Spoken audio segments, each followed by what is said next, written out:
Hello everyone, কেমন আছো সবাই? আশা করি ভালো আছো আর আমরাও ভালো আছি। তো এটা হচ্ছে আমার একটি বোন। তো ও হোজাই থেকে এসেছে, তো ওকে একটু শীতলা মন্দিরে ঘুরতে নিয়ে যাচ্ছি। তো দেখো এখানে খেলা করছে তারা।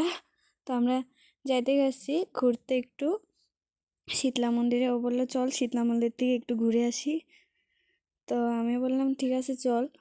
আর ওদের এখানে তো সমান রোড, তো আমাদের এখানে তো টিলা টাঙ্কুর আছে না, তো তার জন্য ওর একটু কষ্ট হচ্ছে হাঁটতে। ও বলছে আমি আর পারছি না হাঁটতে। তো তাও ও কথা বলতে বলতে আমার সাথে চলে গেল। তা আমরা এসে পড়েছি শীতলা মন্দির, এখানে বাজারে এসে পড়েছি। তোমাদের সাথে কথা বলতে বলতে দেখো এসেও পড়েছি এখানে। তার এখানে না একটা ভেজাল হয়ে গেছে, একটা অ্যাক্সিডেন্ট হয়ে গেছে এখানে, আর তোমাদের দেখানো হয়নি। তো এখানে অ্যাক্সিডেন্ট হয়ে গেছে আর পুচকিটার না একটা পুচকি আসিল ছোট, ওর একটু পা ছুলিয়ে গেছে। দেখো এই জায়গাটার মধ্যে অনেক ভিড়, আর ওকে ডাক্তার কাছে নিয়ে যাবো বলছে, নিয়ে যাচ্ছে না। আর তারা ওখানে ঝগড়া করেই যাচ্ছে।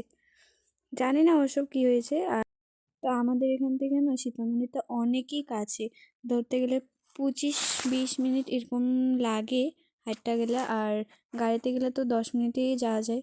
কিন্তু আমরা আজকে গাড়িতে আসিনি, ও বললো হাঁটতে যাম, তো আমি বললাম চল ঠিক আছে চল হাঁটতে। আর মাতারাও এসেছে বাজারে, তো আমার একটু জিনিসও নিতে লাগছিল।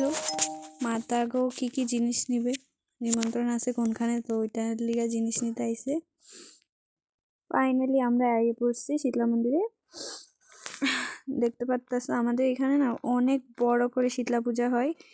এপ্রিল মাসের লাস্টের দিকে নাকি হয়, এপ্রিল মাসের লাস্টের দিকে হয়। তো দেখো মাকে একটু প্রণাম করে নিলাম। তারপরে বোন বলছে চল আগে ওদিক থেকে ঘুরে আয়।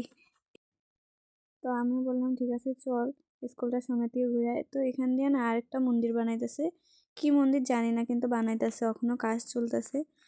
আর কবে যে হইব এটাও জানি না, এবার মনে হয়ে যাব সামনে এপ্রিলে। এইখানে না স্কুলটার সামনে না এখানেই মানে নাগরদোলা উঠে, তারপরে টোরা টোরা উঠে, আরো অনেক কিছু আসে আর কি। তো এখানেই মানে সব কিছু হয়ে যায় এইটুক জায়গার মধ্যে। তোমরা দেখো কি ছোট মাঠে, তাও এটার মধ্যে হয়ে যায় কেমনি কি জানি। তখন তো মানুষ আমাদের এখানে না অনেক মানুষ হয়। তো এখান থেকে আয়া পড়ছি স্কুলটার সামনে থেকে। তো আমরা একটু মন্দিরে ঢুকা বমু টমু। তো আমরা তোমাদের একটু শীতলা ঠাকুরকে দেখিয়ে দিচ্ছি। তো এসে পড়েছি, আর এটা হচ্ছে শীতলা গাছ। তো এখানে মানুষে পূজা দেয়। তো এখানে তেল সিন্দুর ঢালে, আর শীতলা পূজার সময় তো জানোই অনেক ভিড় হয়। আর এখানে শনি মঙ্গলবারেও মানুষ আসে, অনেকেই পুজো দিয়ে যায়। তো আজকের মিনি ব্লগটা এতটুকুই। রাধে রাধে, আজ তোমরা সবাই ভালো থাকো।